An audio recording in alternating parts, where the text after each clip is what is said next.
പ്രിയപ്പെട്ടവരെ നമസ്കാരം. നമ്മൾ ഇന്നുണ്ടാക്കാൻ പോകുന്നത് ബീഫ് സ്റ്റയർ ഫ്രൈ. സ്റ്റയർ അങ്ങനെയല്ല പറയാം, സ്റ്റിർ ഫ്രൈ എന്നല്ലേ അങ്ങനെ പറയാം. അതിൻ്റെ ഒപ്പം കുറച്ച് വെജിറ്റബിളും. ഇതെന്താ ആകെ തെറ്റണത്? അതിന്റെ കൂടെ കുറച്ച് വെജിറ്റബിൾസ്. ഇതൊരു കോണ്ടിനെന്റൽ വിഭവമാണ് അല്ലേ പറയാൻ? അതന്നെ സരിതെല്ലാം പറഞ്ഞു. ബീഫ് നമ്മൾ അതെ ഈ ഇലഞ്ഞീര ചില പൂവുകൾ വീണുകൊണ്ടിരിക്കുന്നുണ്ട്. പൂക്കണ സമയമായി. അപ്പോൾ ബീഫ് നമ്മൾ 200 ഗ്രാമാണ് നമ്മൾ സ്ലൈസ് ആക്കി എടുത്തു വെച്ചു. ഇതിങ്ങനത്തെ പീസുകളാണ് ആക്കേണ്ടത് കേട്ടോ. ഇതിലേക്ക് നമ്മളായതുകൊണ്ട് മലയാളികളായതുകൊണ്ട് കൂടുതൽ എരിവ് ചേർക്കുന്നുണ്ട്, അല്ലെങ്കിൽ നമുക്ക് ഇഷ്ടപ്പെടില്ല. വെറുതെ ഇങ്ങനെ തോന്നിയ പോലെ ഒരു നുള്ള് കുരുമുളക് പൊടി, ഒരു നുള്ളു ഉപ്പ് അങ്ങനെ ചേർക്കല്ല ചെയ്യുന്നത്. നമ്മളിത്തിരി കൂടുതൽ കുരുമുളക് പൊടി ചേർക്കുന്നുണ്ട്. നമ്മളിതിലേക്ക് കുറച്ച് ഉപ്പ്. ഇതിൽ ശരിക്ക് അധികം ഉപ്പ് ചേർക്കേണ്ട ആവശ്യമില്ല, കാരണം സോയ സോസ് ഒഴിക്കുന്നുണ്ട്. പക്ഷേ നമ്മൾ ഉപ്പ് ചേർക്കണം. ഇനി 1 ടീസ്പൂൺ സോയ സോസ്, ഇത് 1 ടീസ്പൂൺ സൺഫ്ലവർ ഓയിൽ. അത് ഒലിവ് ഓയിൽ എന്തിട്ട് ഓയിൽ വേണമെങ്കിലും ചേർക്കാം. ഇത് മറ്റേ കളർ എന്നിട്ടെന്നറിയോ? സോയ സോസ് ഒഴിച്ചതിൻ്റെ കളർ ഇട്ടായി ടീസ്പൂണുമേ പേടിക്കണ്ട. സോസ് എടുത്ത സ്പൂണിൽ തന്നെയാണ് തെറ്റിദ്ധരിക്കരുത്. ഇനി കോൺഫ്ലോർ, അത് 1 ടീസ്പൂണിനേക്കാളും അധികം. ഇനി നമ്മൾ ഒരു കോഴിമുട്ട, ഇതെല്ലാം കൂടിയിട്ട് നമ്മൾ മിക്സ് ചെയ്യണം.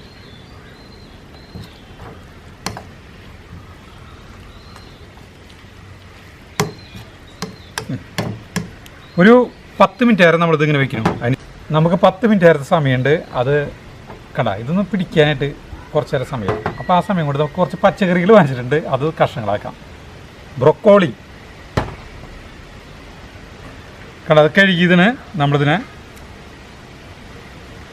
ഇത് ഒരു 150 ഗ്രാം ഉണ്ട് കേട്ടോ ഈ സാധനം. ബ്രൊക്കോളി ഇല്ലെങ്കിൽ നമ്മുടെ കോളിഫ്ലവർ ഉപയോഗിച്ചാൽ മതിട്ടാ. ഈ സാധനം തന്നെ കിട്ടണമെന്നില്ല, ഇതെല്ലാവർക്കും കിട്ടണമെന്നില്ലല്ലോ ഈ സാധനം. ഇത് നമ്മൾ ചെറിയ കഷ്ണങ്ങളാക്കണം, ഇത്തിരി കൂടി, ഇത്ര വണ്ടനകളാക്കണ്ട. ഇതേ ബ്രൊക്കോളി നമ്മൾ കുറച്ച് കഷ്ണങ്ങളാക്കി ഇങ്ങനെ മാറ്റി വെച്ചു.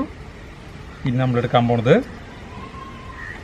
ഇത് നമ്മുടെ സാധാരണ ബീൻസ് അല്ലേ, നമുക്ക് ഏകദേശം 1 ഇഞ്ച് വലിപ്പത്തിൽ നമ്മളാക്കണം കേട്ടോ.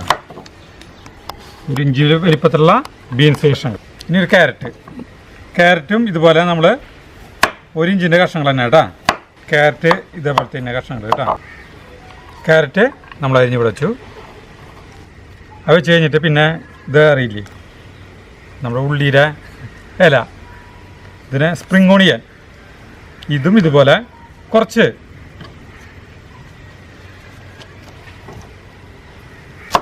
ഒരു ഇഞ്ച് കൈമ കലക്കരുതേ.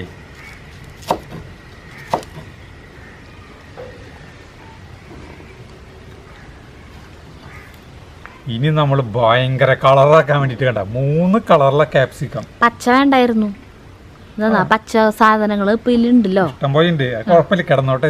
പച്ചക്കറിയുടെ ഒരു പ്രളയം കേട്ടോ. അപ്പൊ ഇത് മുഴുവൻ എടുക്കണില്ല, ഇത് വലിയ സാധനമാണ്. കുഞ്ഞിത് ഓരോന്നിൽ നിന്നും ഓരോത് ഒരു ഭംഗി കൂട്ടാൻ വേണ്ടിയിട്ടുള്ള സാധനം. അപ്പോൾ നമ്മൾ മുറിക്കണം. ഇതിൻ്റെ ഉള്ളിലത്തെ ഈ സാധനം നമുക്ക് വേണ്ട. അതുപോലെ ചോപ്പിൽ നിന്ന് നമ്മൾ എടുക്കണം. പച്ചയും നമ്മൾ എടുക്കുന്നുണ്ട്, കാരണം വെച്ചാൽ പച്ച ഇല്ലാണ്ട് എന്താ പറയുക, നിങ്ങളില്ലാണ്ട് എന്താ ആഘോഷം എന്ന് പറഞ്ഞ പോലെ കളറിന് വേണ്ടിയിട്ടെന്ന് പറഞ്ഞുകൊണ്ട് ഞാൻ ചോദിച്ചതാ. അത് ശരിയാണ്, ഇപ്പം സരിത പറഞ്ഞത് ശരിയാണ്. ഇനി ഇവരെയൊക്കെ നമ്മൾ 1 ഇഞ്ച് ലെവലിലേക്ക് ആക്കണം കേട്ടോ.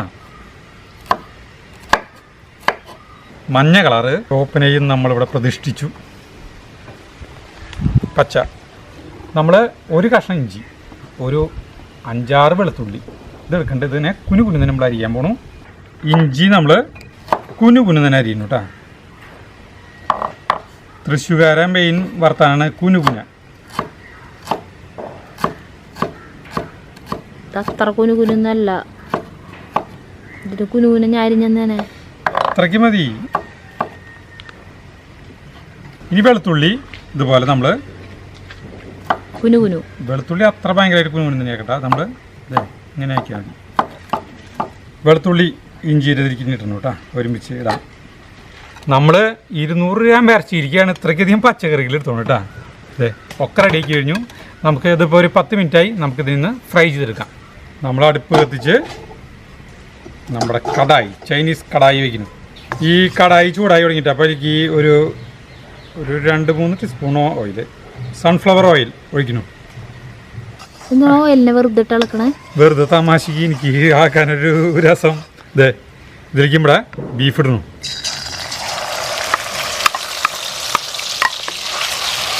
ഇതേ ഇതിൽ കിടന്ന് ഫ്രൈ ആക്കി എടുക്കുന്നു നമ്മൾ കേട്ടാ. തീ കുറവില്ലാട്ടാണ്, തീ സാധാരണ പോലെ, വലിയ തീ വേണ്ട.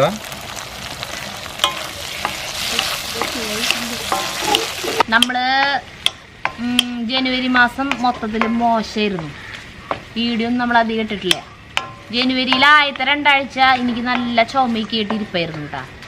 പിന്നെ അത് കഴിഞ്ഞിട്ട് എന്നിട്ടായിരുന്നു ചേട്ടാ ഇറ്റ്ഫോക്ക് വന്നു. ഇറ്റ്ഫോക്ക് ഇല്ല, അന്താരാഷ്ട്ര നാടകോത്സവം.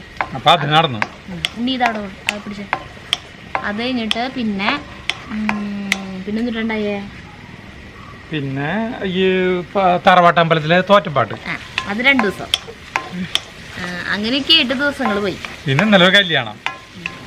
ഇപ്പൊ ഞങ്ങളെ പുറത്തൊക്കെ കാണുമ്പോഴേ ഇറ്റ്ഫോക്കിന് പോയപ്പോ ഞാൻ മലയാള നാടകങ്ങൾ കാണാൻ ഞാൻ പോയിട്ടാ. ചേട്ടൻ ബാക്കി നാടകങ്ങൾ ഒരുവിധമൊക്കെ കണ്ടിട്ടുണ്ട് ഇല്ലേ? ബ്രസീല്, നോർവേ, പോളണ്ടിനെ പറ്റി ഒരു അക്ഷരം വേണ്ട, അവരൊക്കെ നാടകം കണ്ടു. ഞാൻ മലയാള നാടകങ്ങൾ മാത്രാട്ടാ ഞാൻ കാണാൻ പോയുള്ളൂ. 4 5 നാടകം ഉണ്ട്, ഏതായാലും 4 ഞാൻ കാണാൻ പോയി. അപ്പൊ ഇങ്ങനെ ആളുകൾ നമ്മളെ തിരിച്ചറിയുന്നുണ്ട് കേട്ടാ. തിരിച്ചറിഞ്ഞിട്ട് വന്നിട്ട് എല്ലാവരും ചേട്ടൻ്റെ അടുത്തേക്ക് വരുന്നേ. ചേട്ടൻ്റെ അടുത്തേക്ക് വന്നിട്ടാണ് എല്ലാവരും യൂട്യൂബിലുള്ള ചേട്ടനല്ലേ അജുവേട്ടൻ എന്നൊക്കെ ചോദിച്ചിട്ട് വരുന്നേ. പക്ഷെ എന്നെ ആർക്കും മനസ്സിലാവണില്ല. ഞാൻ വർത്താനം പറയുമ്പോൾ എല്ലാവരും പറയണ്ട സൗണ്ട് കേട്ടോ മനസ്സിലായി. നമ്മൾ ഈ വീഡിയോയിലേ ചേച്ചീനെ അങ്ങനെ കാണാറില്ലല്ലോ. ചേച്ചി രാഷ്ട്രീയ മാത്രമേ കേൾക്കാറുള്ളൂ, സൗണ്ട് മാത്രമേ കേൾക്കാറുള്ളൂ. ചേച്ചി ക്യാമറയുടെ പിന്നിലല്ലേ, അത് കാരണം കൊണ്ട് ചേച്ചീനെ മനസ്സിലാവണില്ല. അപ്പം ഞാനൊരു തീരുമാനം എടുത്തു, എപ്പോഴും ക്യാമറയുടെ പിന്നിൽ നിന്നാൽ ശരിയാവില്ല, ഇടയ്ക്കൊക്കെ ഒന്ന് ക്യാമറയുടെ മുന്നിലേക്കും കൂടി വരണം എന്നുള്ള ഒരു ഇത് ഞാൻ മനസ്സിലാക്കി. സത്യം ഞാൻ മനസ്സിലാക്കി. അതുകൊണ്ടാണ് ഇന്നിപ്പോ വരുന്നത്. ഇളക്കണ പാത്രം ഞാൻ മാറ്റിണ്ട്, കാരണം വെച്ചിട്ടുണ്ടെങ്കിൽ ഇതിൽ ഇളക്കുമ്പോ അടിയെ പിടിക്കും. ഇത് ഇളക്കിക്കൊണ്ടിരിക്കണം. അങ്ങനെ ഇളക്കുന്നത് നല്ലതാണ്. ഇപ്പോൾ നമുക്ക് നന്നായി വേവിക്കണം. വിദേശികൾ ചെയ്യുന്ന പോലെ നമുക്ക് വെറുതെ ഇന്ന് 4 കാണിച്ചിട്ട് ചെയ്യാൻ പറ്റില്ല. അവര് വെറുതെ അപ്പുറത്തും ഒരു വലിയൊരു ഇത്രയും കനത്തുള്ള ബീഫിന്റെ കഷ്ണമൊക്കെ എടുക്കും. എന്നിട്ട് അതിന് മീതെ ഇത്തിരി കുരുമുളക് പൊടി ഒന്ന് വെതറും, ചെറുതായിട്ട് ഉപ്പ് വെതറും, പിന്നെ വല്ല ഓയിൽ അതൊക്കെ ഒഴിച്ചിട്ട് അതങ്ങോട്ട് വേവിക്കാനായിട്ട് വെക്കും. ആയി വരുന്നുണ്ട് നമ്മുടെ. അപ്പോൾ അവര് എന്നിട്ട് അത് കഴിഞ്ഞിട്ട് ഇത്രയ്ക്ക് പോകുന്ന പീസ് കാണുമ്പോൾ അപ്പുറം ഇപ്പുറമൊക്കെ നല്ലപോലെ ഭംഗിയിലൊക്കെ മോരിച്ചൊക്കെ വെച്ച് കഴിഞ്ഞിട്ട് പിന്നെ അവർ കത്തിയോണ്ട് സ്ലൈസ് ആകുമ്പോൾ ഭക്ഷണം കഴിക്കണ സമയത്തും കത്തി വേണം അല്ലേ. ചുറ്റും ഒന്ന് ഫ്രൈ ആയിട്ടുണ്ടാവും, നടുവില് നമ്മുടെ പച്ചറച്ചി പോലെ ഇരിക്കുന്നുണ്ടാവും. സംഗതി ചിലപ്പോൾ ടേസ്റ്റ് ഉണ്ടാവുമെന്നൊന്നും അറിയില്ല, ഞാൻ നോക്കിയില്ല. ഞാനേ ഈ നമ്മുടെ TLC അതായത് കൂട്ടാനൊക്കെ ഭയങ്കര മോശമാണ്. TLC ചാനല് നമ്മൾ ഇന്ന് കാണും. അതിൻ്റെ അവരുടെ ഓരോ പാചകങ്ങൾ കാണാം. ഫുഡ് ട്രക്കില്ലേ, മറ്റേ ഒരു വണ്ടി റോഡിൻ്റെ സൈഡിലൊക്കെ കൊണ്ട് നമ്മുടെ തട്ടുകട പോലെ തന്നെ അവർ അവിടെ പോയിട്ട് ആളുകൾ ഓരോ സാധനങ്ങളൊക്കെ, ഓരോ ബർഗർ അല്ലെങ്കിൽ വേറെ ഓരോ സാധനങ്ങളൊക്കെ വാങ്ങിച്ച് അവർ കഴിക്കുന്നത്, അത് കണ്ടിരിക്കാൻ ഭയങ്കര രസമായിട്ടാണ്. നമുക്ക് ആ ഗണത്തിലേക്ക് പോകാൻ പറ്റില്ല, കാരണം നമ്മൾ വിദേശികൾ കാര്യങ്ങളൊന്നും പോയിട്ടില്ല. ഒരു ലെവലായി തുടങ്ങിയിട്ടാണ്. കുറച്ച് നേരം വേണമെങ്കിൽ കേട്ടെ, നന്നായി ഫ്രൈ ആയിക്കോട്ടെ.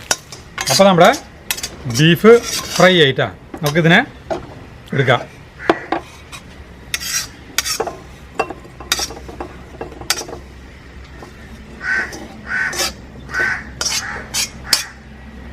ഇനി നമുക്ക് ഈ പാത്രം കഴുകാം.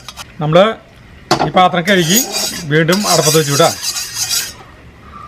നമ്മളെ ബട്ടർ വെണ്ണ, ഇതെടുക്കാൻ ഭയങ്കര പാട്.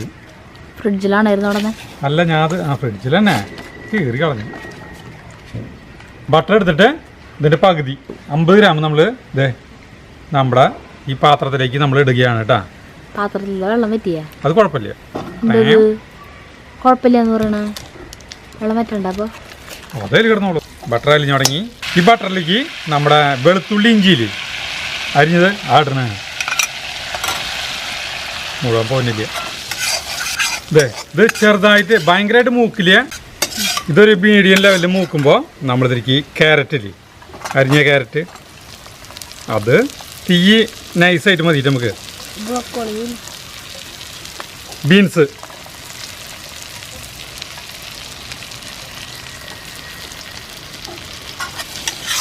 ഇടന്ന് ഇതിലൊരു ബ്രോക്കോളി വീണു. കുഴപ്പമില്ല കേട്ടാ. അല്ല ഞാനെന്നല്ലേ ഒരു സ്വല്പം നേരം ഇളക്കാം. ഇനി ഇതിലേക്ക് ബ്രോക്കോളി. ഇനി വേണമെങ്കിൽ നമുക്ക് തീ ഒരു സ്വല്പം നേരം കൂട്ടാം.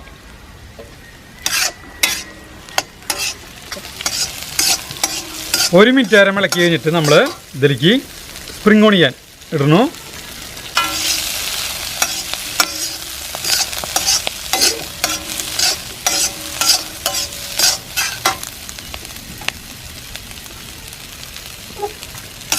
സ്പ്രിംഗ് ഓണിയൻ ഇട്ടിട്ട് നമ്മുടെ ക്യാപ്സിക്കം. ആഹാ, ബീഫ് എത്ര ഗ്രാം എടുത്താണ്? 200 ഗ്രാം. പച്ചക്കറി നമുക്ക് 400 ഗ്രാം. 400 ഗ്രാമുള്ളൂ. ഇത്രയുള്ളൂ. നമ്മളിത് ഇളക്കി കഴിഞ്ഞിട്ട് ഇതേ ഇത്തിരി ഉപ്പ്,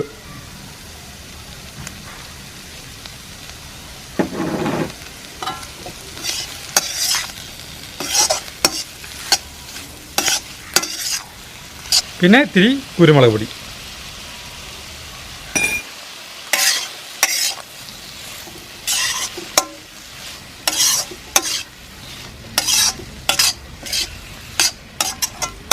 അപ്പോൾ ഇതൊരു ലെവലായി. നമ്മൾ തീ ഓഫ് ചെയ്യണതിൻ്റെ തീ ഓഫ് ചെയ്തിട്ട് ഇത് പ്ലേറ്റിലേക്ക് തട്ടുന്നു.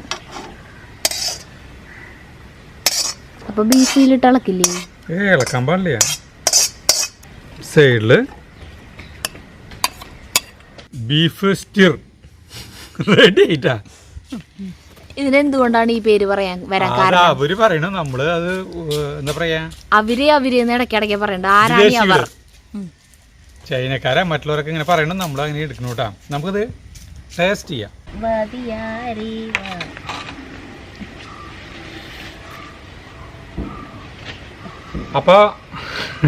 അപ്പൊ നമ്മുടെ ജഗുന കാണണില്ലേ, ബീഫ് സ്റ്റിർ ഫ്രൈ വെജിറ്റബിൾ. ഇതിന് ടീസ്പൂൺ കൊണ്ട് അതൊക്കെ കോരി കഴിക്കാം. പക്ഷെ നമ്മളങ്ങനെ ചെയ്യില്ല, നമ്മൾ കൈ തന്നെയാണ് നമ്മുടെ ആയുധം. പിന്നെ ഇതിൽ ഈ ചോറ്, നമ്മുടെ ചോറിൽ അത് ഇത് ബീഫും ഈ പച്ചക്കറിയൊക്കെ മിക്സ് ചെയ്തിട്ട് ചോറൊക്കെ കൂട്ടിയിട്ട് കഴിക്കാം. നമ്മളങ്ങനെ ചെയ്യുന്നില്ല, നമ്മൾ കഴിച്ചു തുടങ്ങും. ജഗു കഴിച്ചോ? ജഗുവിന് കൊതി മൂത്തിട്ടേ ഇടയ്ക്കിടയ്ക്ക് എടുത്ത് തിന്നാൻ തുടങ്ങും.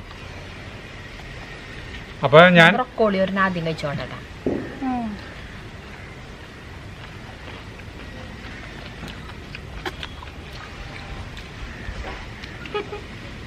ബ്രൊക്കോളി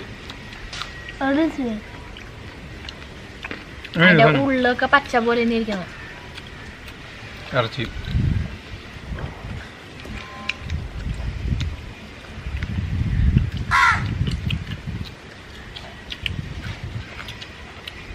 അതായത് ഇങ്ങനത്തെ വെച്ച് നോക്കി നോക്ക്. ഇത് ഒരു വെറൈറ്റി വിഭവം തന്നെയാണ്. നമ്മളിവിടെ സാധാരണ കാണുന്ന പോലെ ഇല്ല.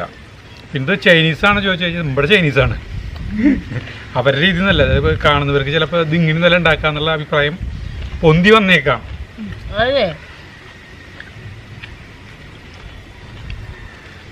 ഇങ്ങനത്തെ സാധനമൊക്കെ നമ്മളിപ്പോ ഹോട്ടലിൽ പോയിട്ട് ഇടയ്ക്ക് ഒരു വ്യത്യസ്തതയ്ക്ക് വേണ്ടി അല്ലേ കഴിക്കുകയാണെങ്കിൽ ഇതൊരു പ്ലേറ്റിന് നല്ല പൈസ വരും ഇല്ലേ? അത് ഒരു 400 ഗ്രാം പച്ചക്കറിൻ്റെ 200 ഗ്രാം ബീഫ്. ഇത്ര ടേസ്റ്റ് കിട്ടൂല. നമ്മൾ വേറെ വലിയ കാര്യങ്ങളൊന്നും ചേർത്തിട്ടില്ല.